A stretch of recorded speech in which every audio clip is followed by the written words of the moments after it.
going. And so I'm going to ask Dennis if he wants to say hello, and then we'll get to it today. Thank you, Van, and welcome to our show today. We have a special guest, so we're glad to have you on with us. So those of you who are joining us live on Facebook, we welcome you to our show. Those of you who will be looking at us later on YouTube or on Kingdom Governors, thank you for being with us on the show. And then on our podcast on anchor.fm/talk straight. We'll be listening to our podcast. We're excited about our special guest today, and then our panel, our regular panel who's on with us. Thank all of them being in. I'm going to turn it back over to Van so he can introduce the panel and our guests. Okay.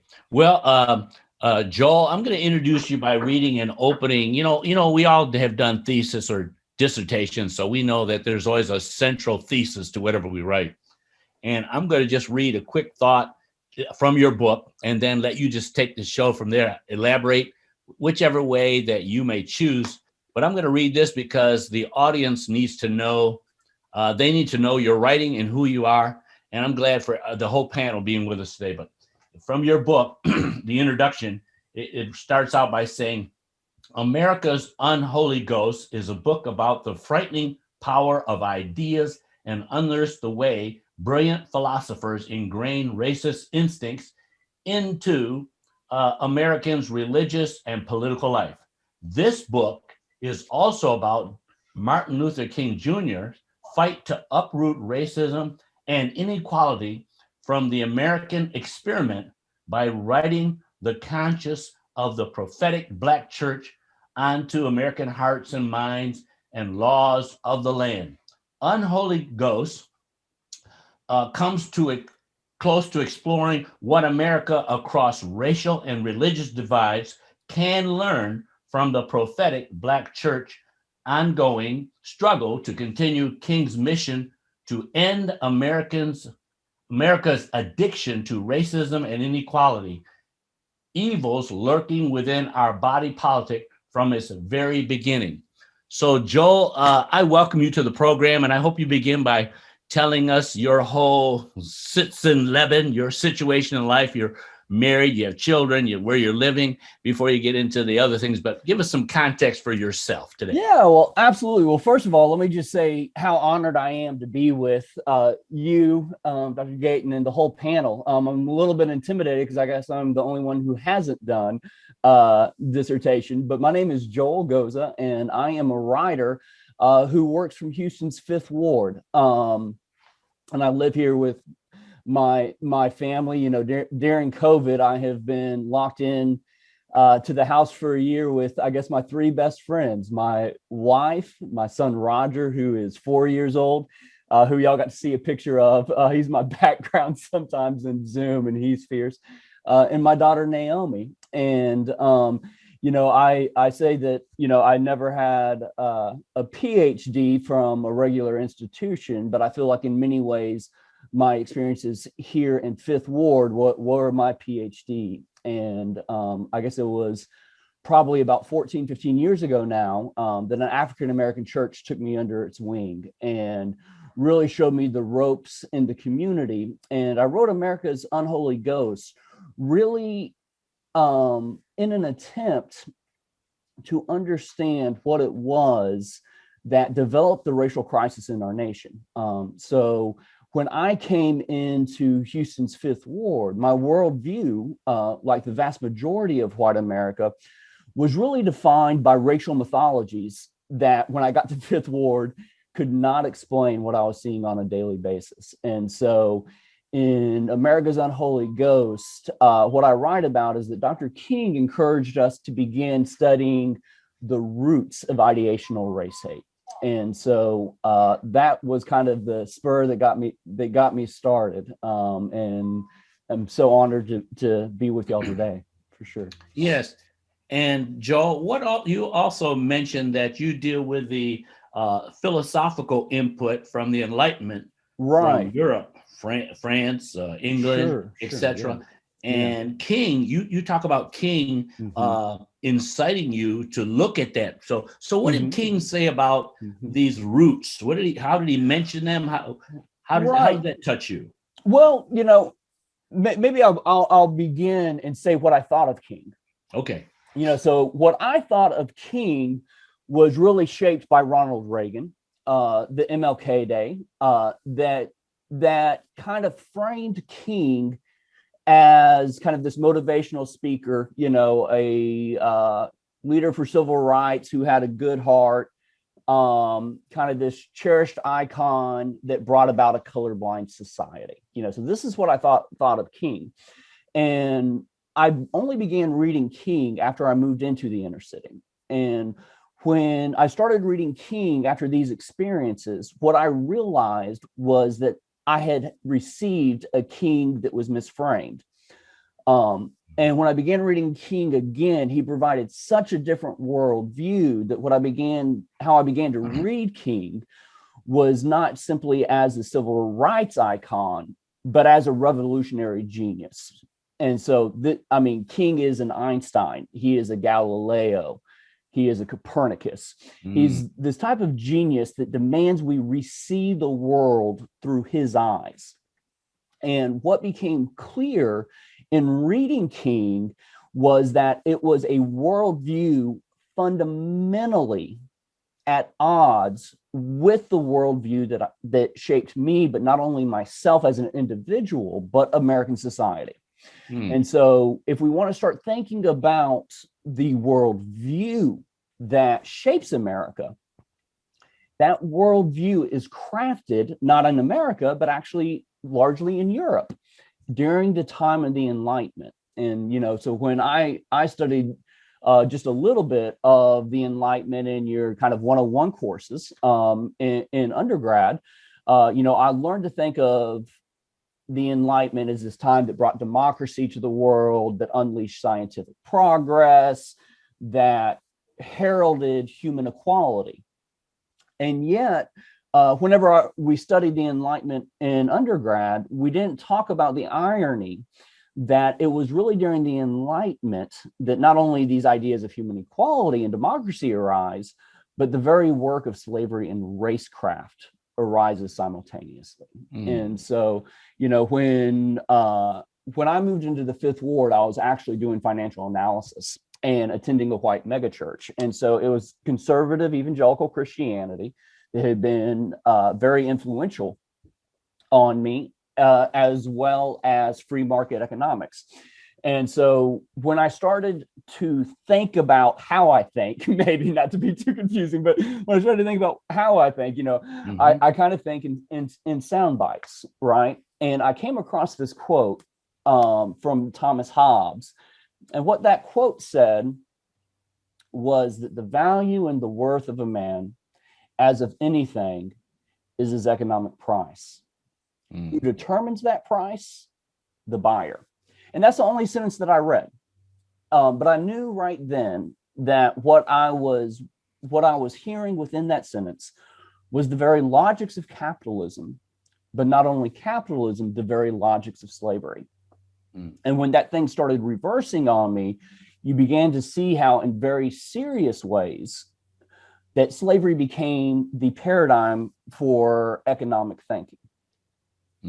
When we think about life, liberty, and the pursuit of happiness, that one quote comes from somebody else named John Locke, who wrote originally about life, liberty, and property. And so I started studying Locke. And of course, being an economics major, I knew of this invisible hand metaphor that was developed by Adam Smith. And so what Adam Smith would say is that, when we go out and we share our wonderful dinner together, the restaurant we eat at doesn't care about our fellowship. What they want is their nickel, right? And they pursue their own self-interest. And by them pursuing their own self-interest, they create this good that was no part of their design, but that made a more beautiful society. And so what Adam Smith did, this really famous alliteration that talked about, it is from the brewer, the baker, and the butcher that we receive our dinner, from them pursuing their own self-interest. And they are guided by an invisible hand. And so when I started having to deal with the conflict of what I believed about poverty and race in America, and what I began witnessing in the inner city, these very surface level ideas were very formative for me, and I wanted to understand where they came. But what I tried to read them somewhat in reverse by beginning to really focus on the work that they were designed to do on Black bodies, and then understanding how they designed their system around those. And so that's just a little bit of the journey in writing the book. And so I know that, when you hear the names of Hobbes, Locke, and Adam Smith, it sounds kind of like a hoity-toity book. There aren't a whole lot of big words in the book, because these writers really did want to be understood. But the ideas that they crafted were crafted for the common person, and they were crafted to fundamentally shape society, but shape society in a way where the powerful became more powerful and those without power became even more dispossessed. So Dr. King, as you stated, had to be a brilliant man himself. Oh, yeah. And that he was so far ahead of us in this nation because he looked back into the Age of Enlightenment, which I think maybe you should spend a quick moment on explaining what that's all about for our audience in particular.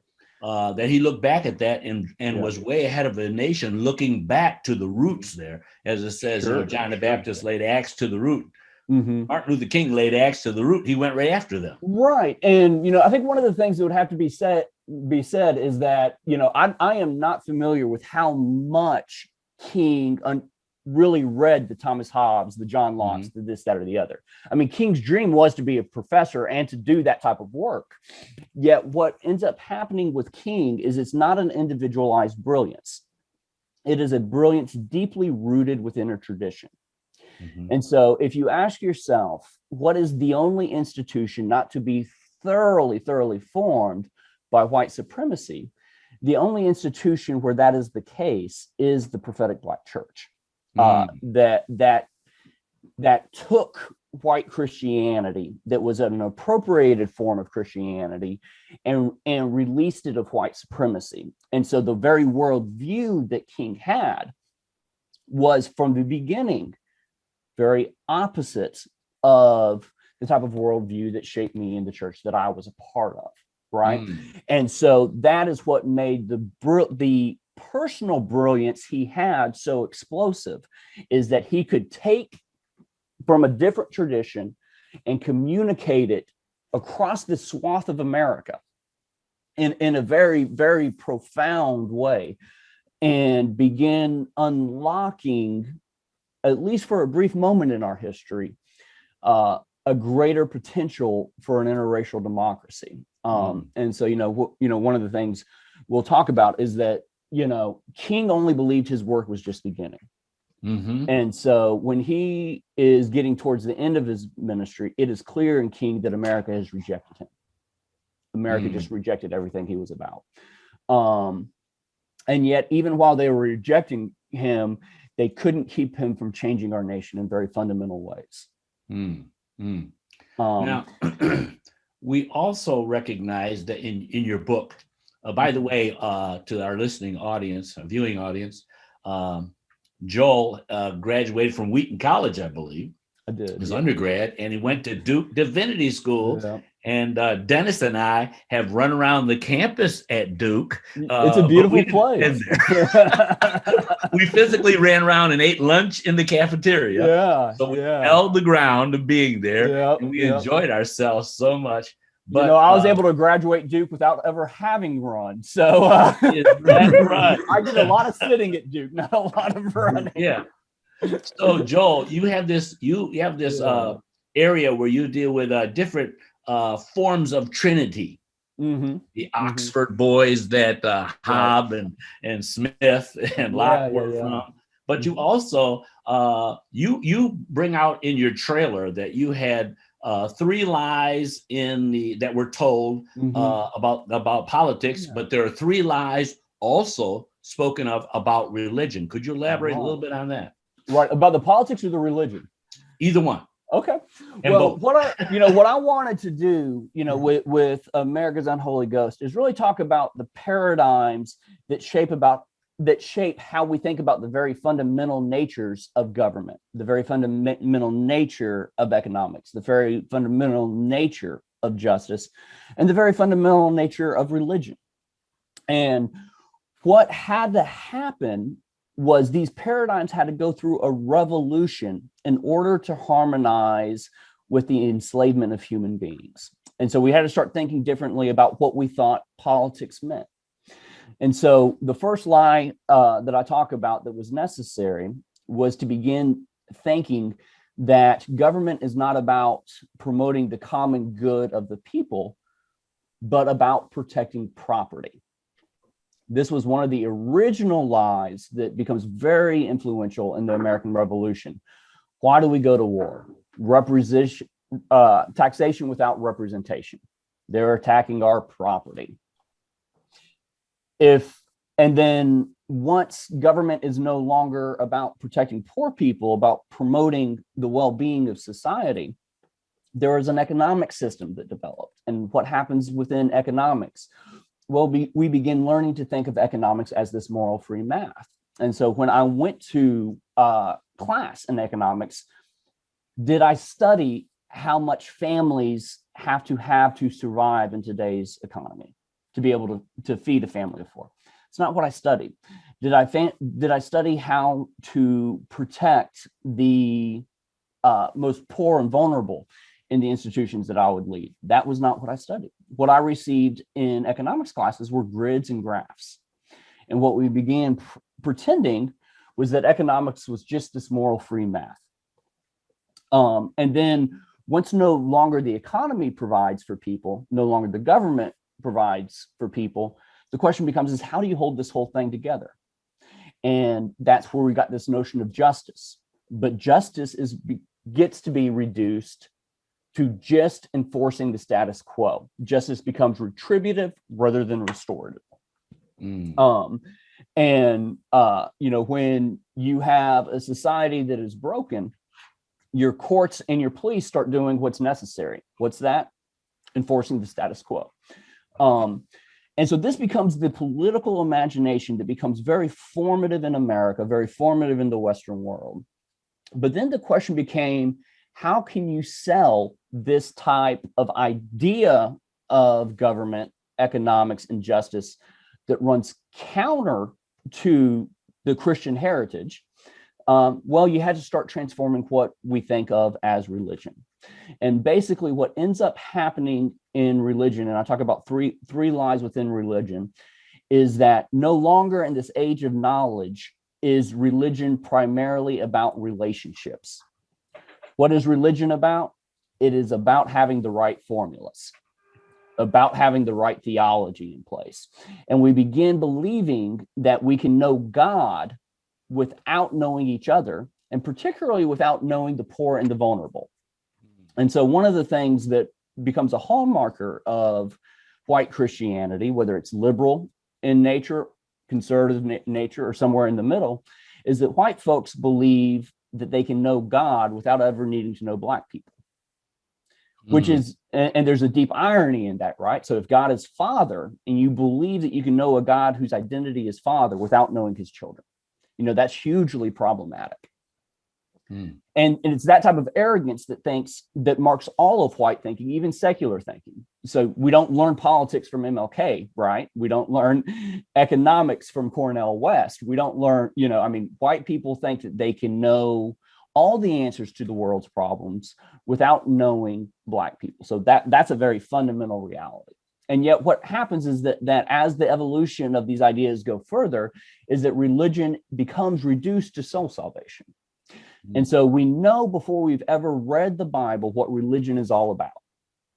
They had to teach us what religion was about. And I show in my book how they do that, how they teach us what Christianity is about and reinterpret all of Scripture through their interpretation. So John 3:16, for God so loved the world, is more important than Matthew 25, for instance, where Jesus says that if you want to know me, you've got to know the poor, the broken, the orphan, the imprisoned, the immigrant. So we already have kind of like this hierarchy in place. Religion is about soul salvation. And then the final lie that I write about that became very central to slave Christianity is that indifference to injustice is no threat to one's intimacy with God. And so you can be at the auction block, right? And you can hear the wails of this mother as her children get taken away and feel like you don't have to do anything and you're still right with God, right?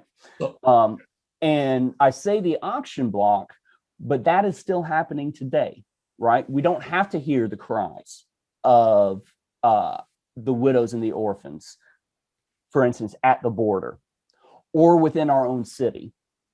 Do you think that our relationship with God is what it needs to be? And by having this right relationship with God, it becomes this other median for the work of white supremacy in very powerful ways. And, you know, as you read the book, you know, it's clear to me that white supremacy is not a secular or a sacred thing. You know, I'll try to write very clearly that when you see white supremacy, you don't only see Jerry Falwell Jr., you also see Bill Maher, you know, and these are just two different sides of the same coin. So I don't want it to come across as that I'm just attacking Christians. Christians become the epitome of the wider project of white supremacy. And I'm going to let the others jump in here, but I got one more thought for you too. Is this the reason you're thinking about that third lie told to the church? Is this why people could be in the South in the early days? They could actually be in service praising God and then leave out and perform a lynching right after service, right? And hang a black man or woman from the tree, just after they came from church praising God. Right. I mean, one of the tragic aspects of white Christianity is it convinced us that we knew God much better than what we really do.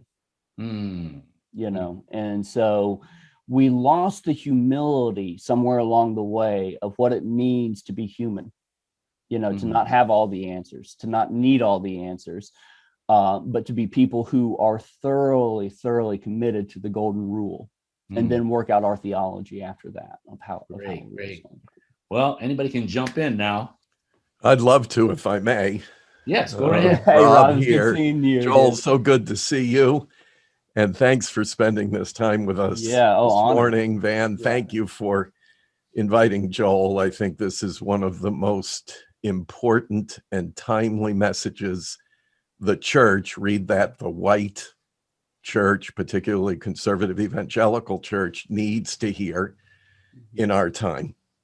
So thanks to you and Van for bringing that to our attention. A couple of books I keep right at hand here in my study, right over my shoulder. Yeah, I saw you is yours, of course, which I consult regularly. Thank you for that masterful work. It is a dissertation, and I'm so glad that you did your dissertation not in the ivy coated walls of Duke, but in the Fifth Ward. That's where you did your research and your writing, and boy, does it ever show in this very powerful book. I reference it regularly. But the other one is a work I think you just made an excellent case for, and that's Dietrich Bonhoeffer's Sanctorum Communio, because he argues we cannot know Christ apart from community, apart from relationship. We cannot know God, period. It's that simple. So that includes, of course, the whole of humanity and people of color. And I've made the point on this in this setting more than once.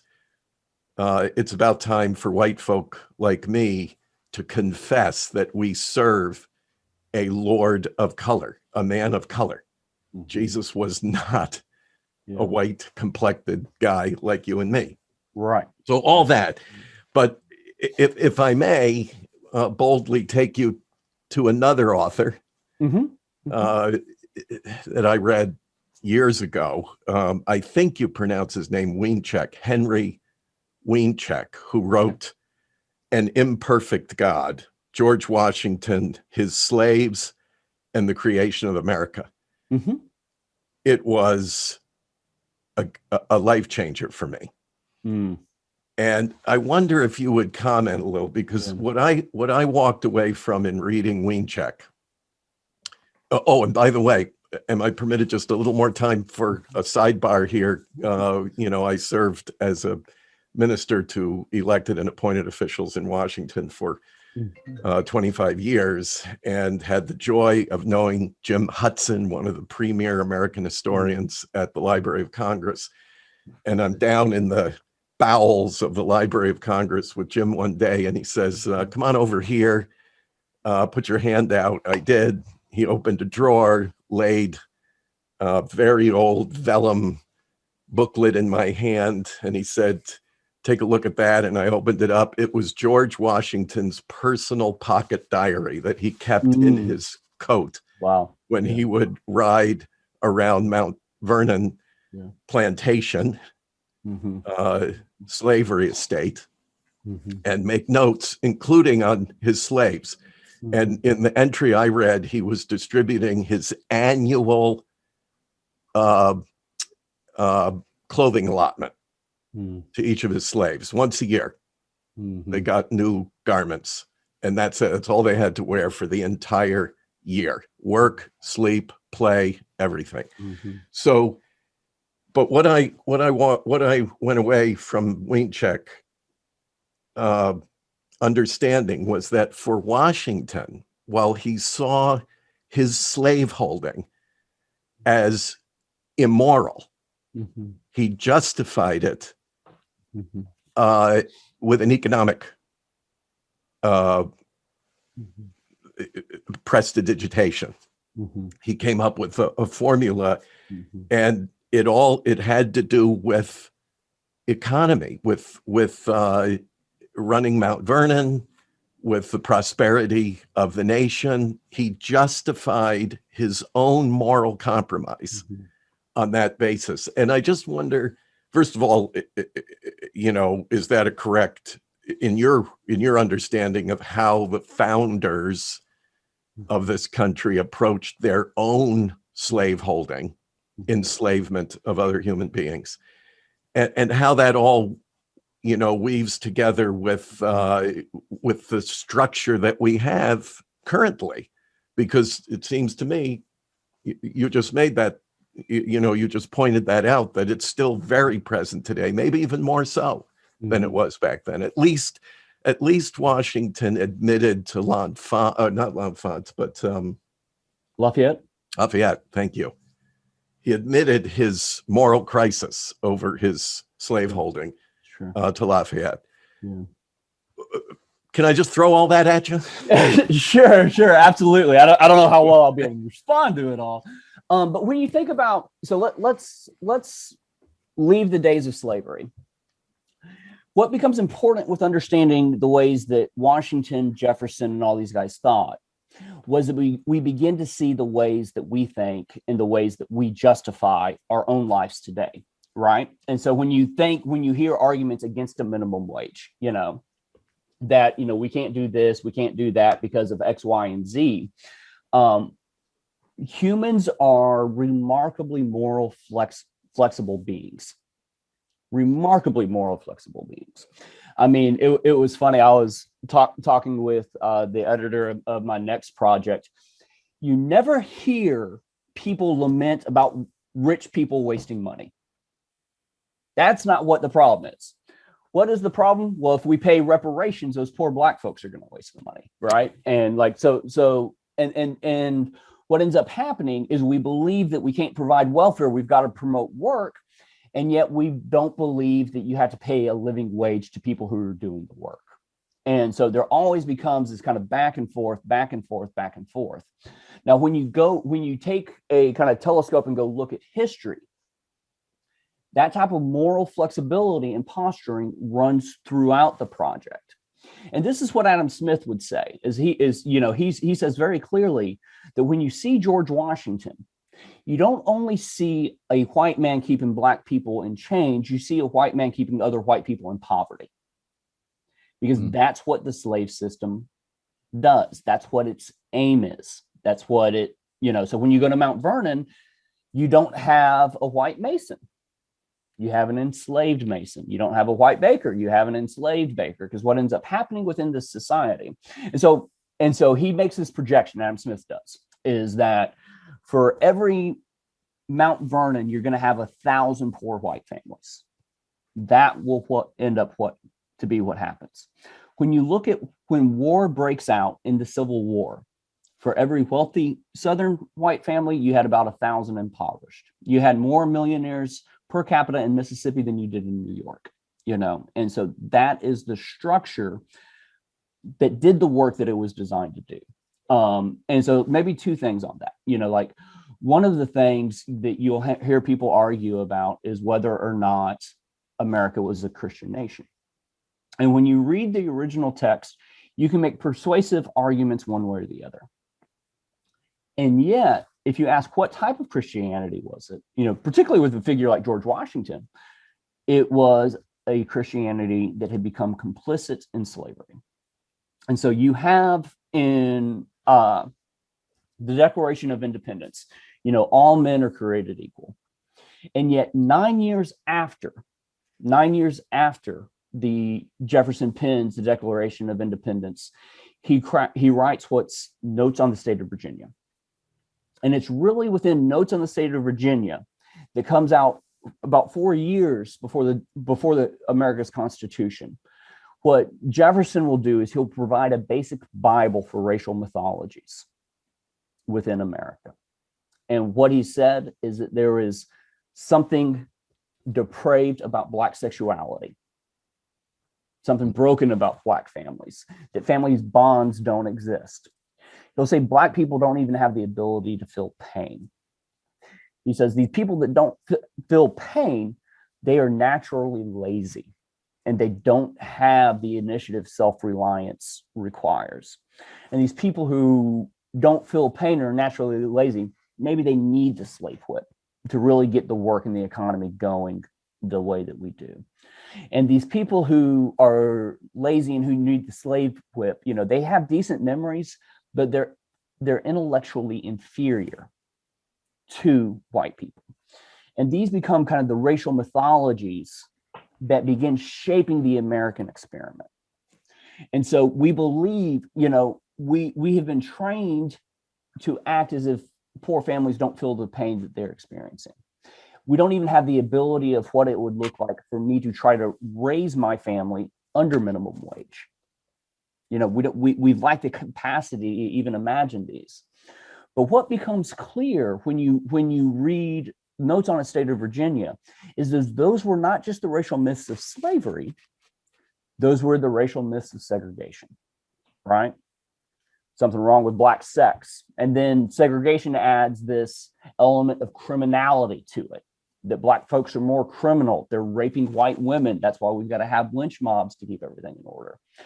And yet, when you look at the work of Ronald Reagan, the same myths that shaped me as I was growing up under the presidency of Ronald Reagan were originally written by Thomas Jefferson, right? The welfare queen. He talks about these Black mothers with questionable sexual practices who are getting rich on welfare. Well, why are they having more babies? They're just breeding like the slaves of old. They're trying to get more money from the government. They lack self-reliance. When you look at the myths that arose from the bell curve, from Charles Murray, someone who's very influential on Ronald Reagan, well, you see this inequality. It is just a sign of intellectual inferiority. The meritocracy is winning out. Yeah. And so when you look at the ways that humans justify the way that we behave, the truth of the matter is that the slavery of old has very much a strong bearing on the ways that we justify injustice today. And this all becomes part of this project to divide the human species along racial lines, while still trying to say that we believe in equality, still say we believe in X, Y, or Z. And when we don't fulfill these ideologies of being able to justify why it is that we don't fulfill the ideologies. So even in the Notes of State of Virginia, he's saying that, slavery is monstrous. It just corrupts everybody. But right now, it's just a political necessity, and this is why. And it's the racial differences. Joe, you also mentioned how three states. You talk about the imagined, the institutionalized, and the ingrained. And Rob raised great questions for you. But I want to take us back to let's go back to the root. How did Hobbes and Locke and Adam Smith, who wrote Wealth of Nations, how did they begin to imagine that whites were more rational being than blacks were in Africa? Therefore, the Whigs came out in Europe. Right. Yeah, and it is amazing how much those Whigs played a role in the 19th century sciences that I don't really write about as much in the book. I'm wearing a white beard, but not a white wig. That's right. Well, basically, when we look at the people who crafted slavery and the ideas that lead to slavery, is they are responding to a very real crisis that is shedding blood throughout the world. And that crisis was the wars of religion. Yes. So this is what they're responding to. Yes. There's a reason that they don't want government to aim to do a whole lot of good things, right? They believe that this will fill the world with blood, and this is what we learned through the wars of religion. And yet, even though these ideologies are crafted in the hopes of surviving, there is also a deep ambition rooted in it, to where that would make England the preeminent nation within the world. And so it's both survival and it is this ambition of what we want to be, how we do this colonial project to become more wealthy. So it's the desire for the colonial project and surviving the world wars of religion that shape both Hobbes and Locke. And what Hobbes was brilliant, but he's brutal. Right. So he believes that we want this tyrant that forces peace onto the world. And what Hobbes says is, he says, man, listen, instead of trying to follow these religious zealots, what we need to do is we need to start thinking more rationally, lean into our rational nature. And what will end up happening is that the myths of slavery are not new. Right. You can go back to Plato, Aristotle, and they have all of the ideas that you'll find in racist thought. Today, you can find similar ideas in the times of the Greeks. And yet what you don't find in the Greeks is the race-based approach. And so Greeks would hold other Europeans in slavery, right? Not because they were black, but just Greeks knew that they were superior. That superiority wasn't racial. It wasn't color of skin. What ends up happening with Hobbes and Locke is they begin racializing these justifications for slavery and inequality that trace back thousands of years. And so when Hobbes talks about how we got to be more rational, he individualizes rationality. Now that sounds confusing, but what he means by that is that reason is an independent individual exercise. Your brain's a muscle. And you can work that muscle out, and it can lead you to the truth. And it can lead you to the truth by its own power. Well, when a rich white man talks about what reason is, what looks reasonable to him? Other rich white men. And so when he looks in the mirror, he begins seeing what reason can look like. And what he sees is a white person. And so to not be white begins, and to not live like white folks live, and to think like white folks think, gets interpreted as being less than reasonable. And then the process starts working in reverse, that to be less than reasonable becomes less than human. And it justifies the type of violence that we see taking on the colonial experiment. And so when I say imagine, if you were to name one book that shapes the colonial experience, it would be Thomas Hobbes' Leviathan.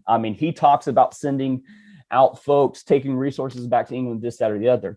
The problem is nobody liked Hobbes, right? So he was brilliant, but he wasn't very influential because he was so brutal in his approach.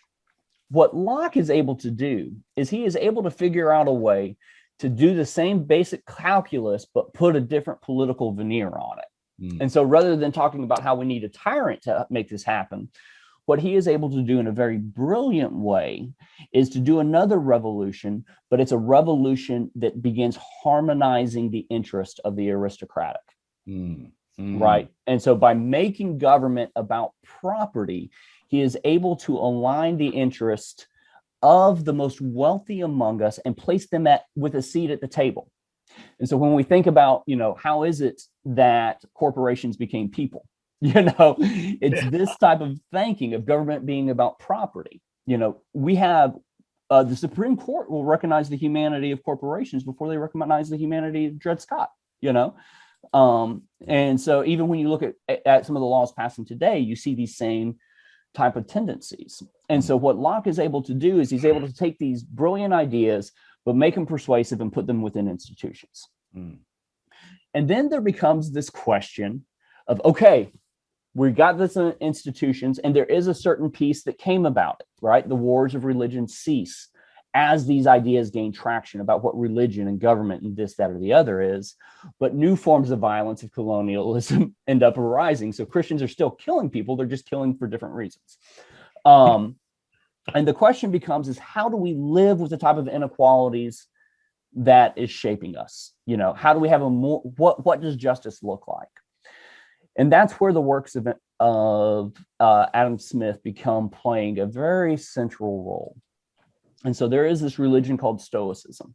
And Stoicism's original design was basically to make white folks feel comfortable and justified in a society. I said white folks, I meant rich folks, comfortable and justified in a society that is marked by radical inequalities.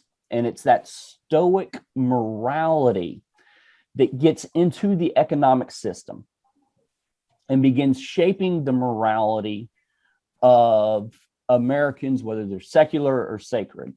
And one of the things I will write about is that when you have the white church in America, what you really have is a religion that is Stoic in nature, but Christian in name, because it has become so hard-hearted to the least of these. And through this evolution, Christians ended up losing the prophetic tradition of scripture that always tied politics and religion to the well-being of the most marginalized and vulnerable.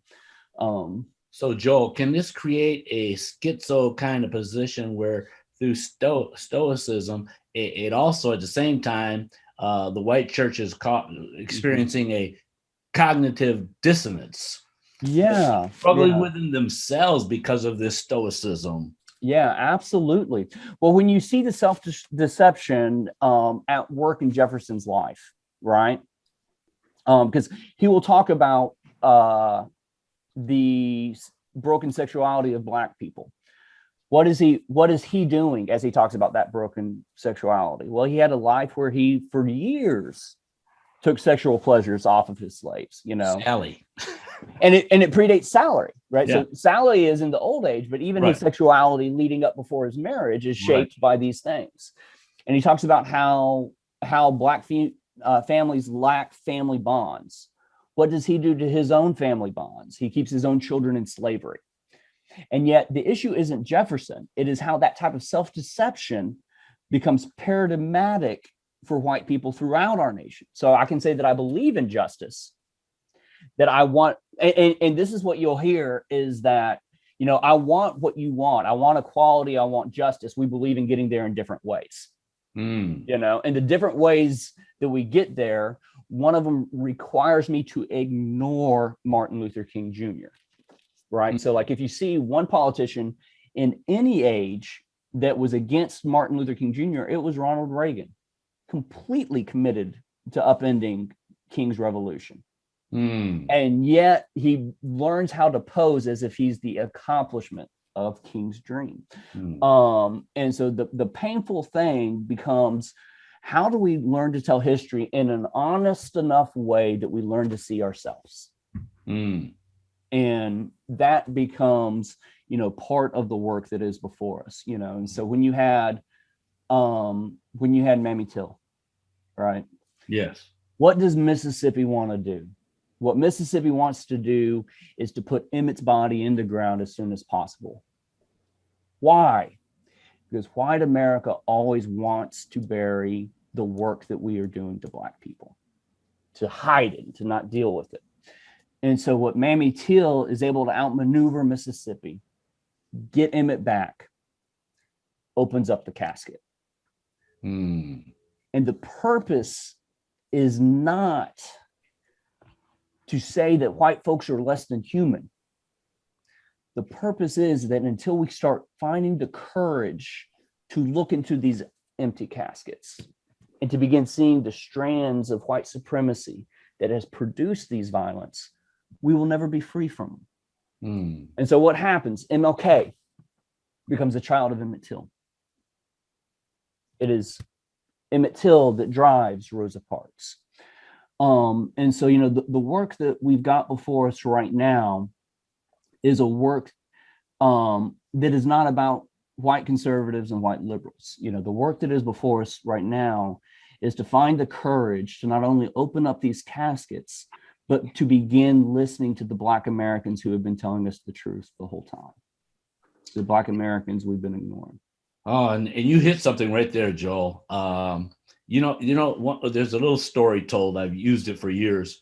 The story is told of this a family sitting at a table, and there's several in the family. And finally, this little boy stands up, 2 or 3 years old, and he screams out, "I said, pass me the butter."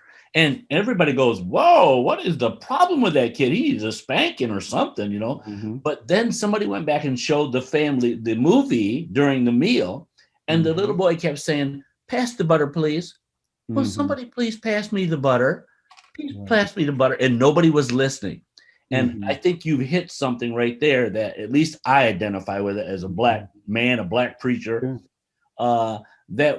that we have tried to say things so carefully and so skillfully for so many years.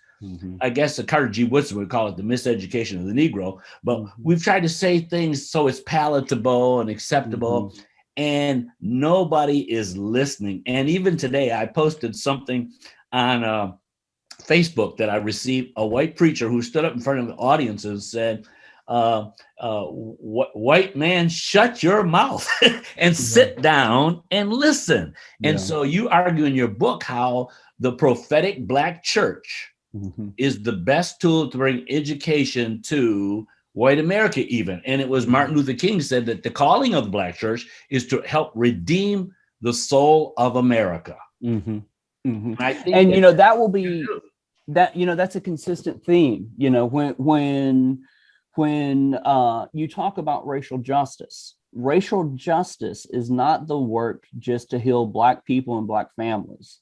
Racial justice is about the salvation of white folks' souls. It's about all of us. It is about all of us, and one of the things that becomes clear is that our racial crisis has continued, not because we've lacked answers to our problems, but because we refuse to listen to African-American people, And so like when you look at Thomas Jefferson, there was a Black genius named Benjamin Banneker that writes to Jefferson. And he says, "Listen, we need you to come out and tell everybody that Black people are intellectually equal." And yet when you read this brilliant man writing to Jefferson, it is clear he's not trying to win an intellectual argument. He's writing like the Apostle Paul writes. He's fighting for his very own humanity, for the humanity of his people. He's trying to save Jefferson's soul from Jefferson's own white supremacy. And what he includes in that letter, in his letter, is an almanac that he himself designed, that it would take it was a brilliant almanac. And so how does Jefferson respond? He says, "Man, I got your letter. Thank you for giving it to me." And what does he tell others?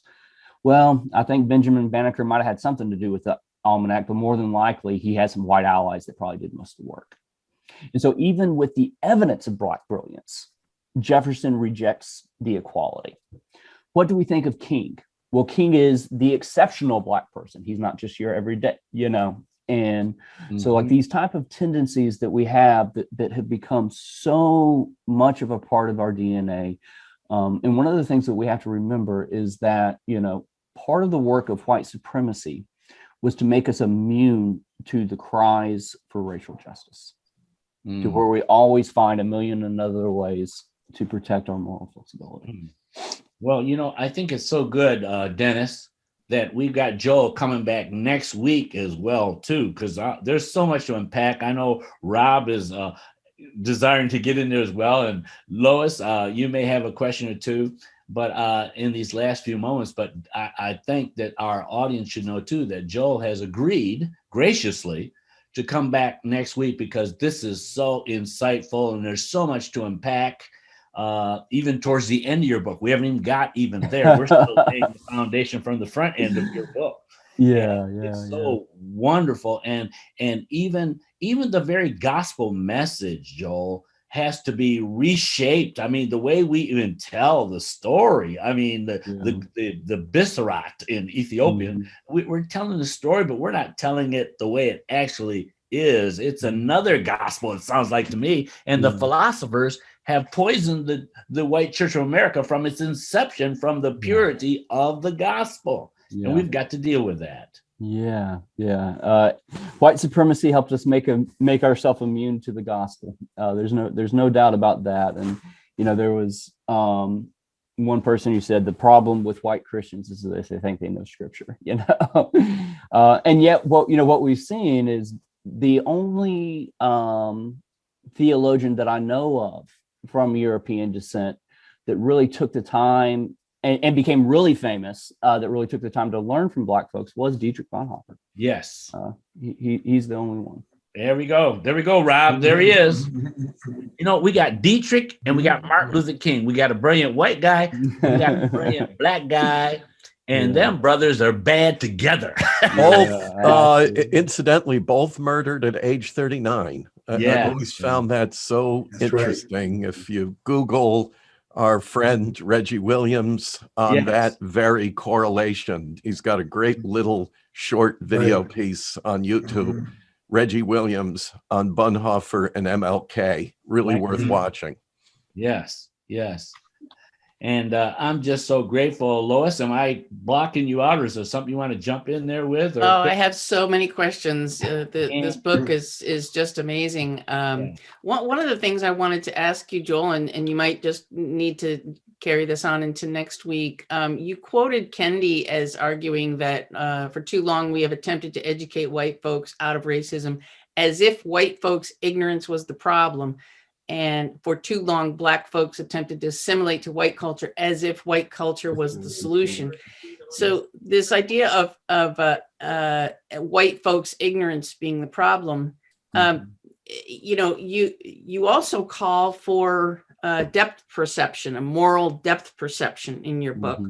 And so how I'd like you to either today or next week just address this issue of it seems like ignorance of white folks is the problem. You've mentioned several examples of that just today, and yet that's not the whole problem. So I guess what I'd like to ask you, how do we get that depth perception if ignorance isn't the problem? How do we arrive at moral depth perception? And you talk about the work that's before us. How does education play a part? How I just finished reading Jamar Tisby's book, and he talks about the arc, the awareness, and the relationships, and the commitment. We need this awareness, we need this education, but how do we deal with ignorance? How do we deal with we can't solely say that ignorance is the problem, but we have to get beyond ignorance as well.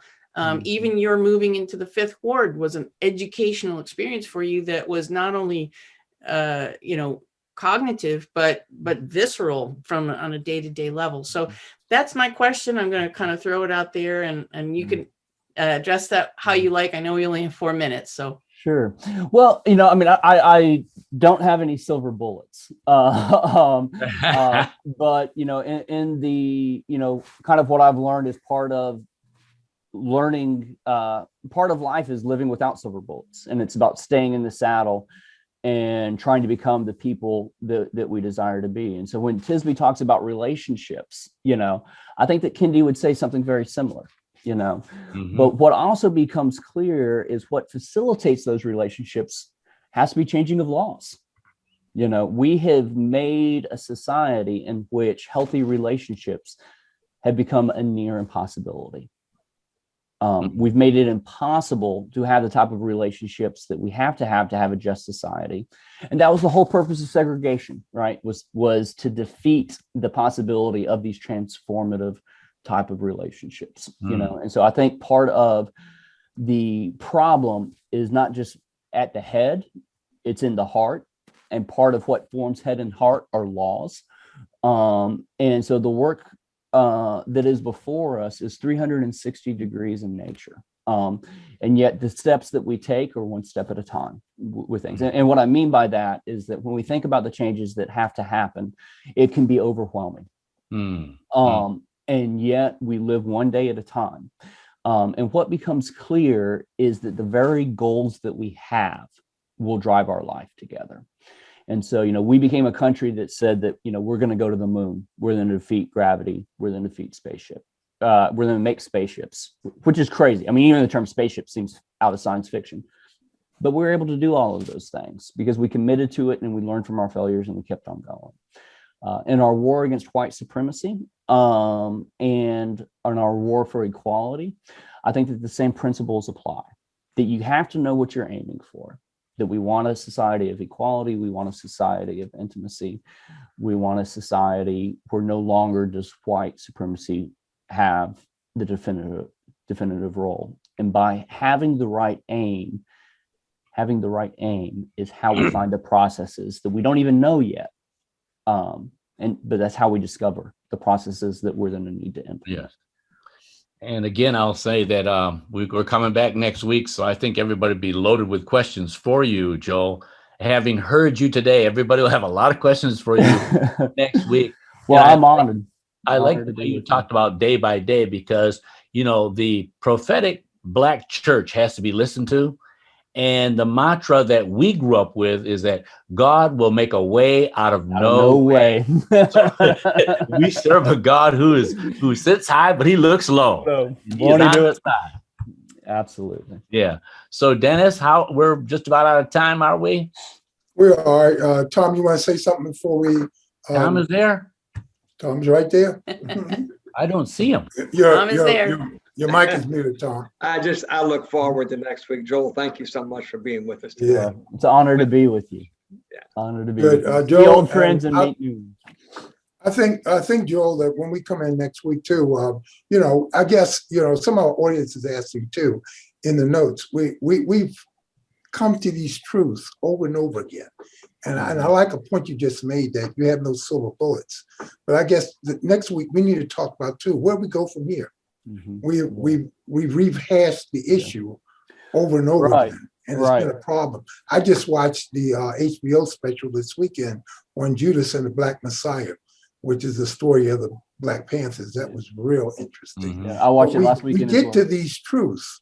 So now, where do we go from here?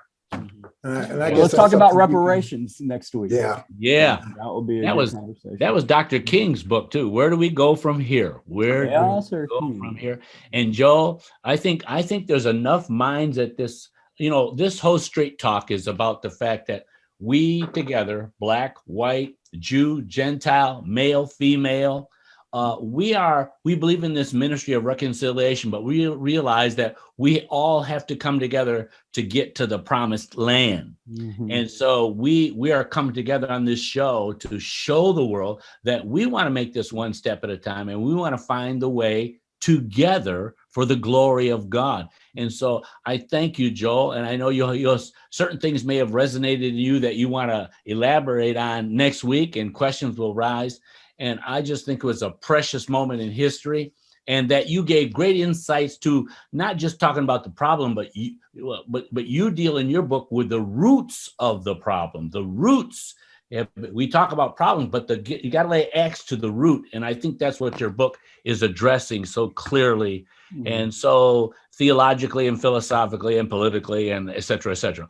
But anyhow, thank you so much. Well, and my honor to be see you with next you. time. And so, as my tradition has been, Dennis, I'll close our show with offering the benediction, which is the Lord bless you and keep you, make his face shine upon you and be gracious unto you. May the Lord lift up the light of his countenance upon each one and give you shalom in the name of the Father, the Son, and the Holy Spirit, in the name of Yeshua HaMashiach. Amen and amen. See you next time. God bless. Oh, I think that was just wonderful, Joel. Wonderful.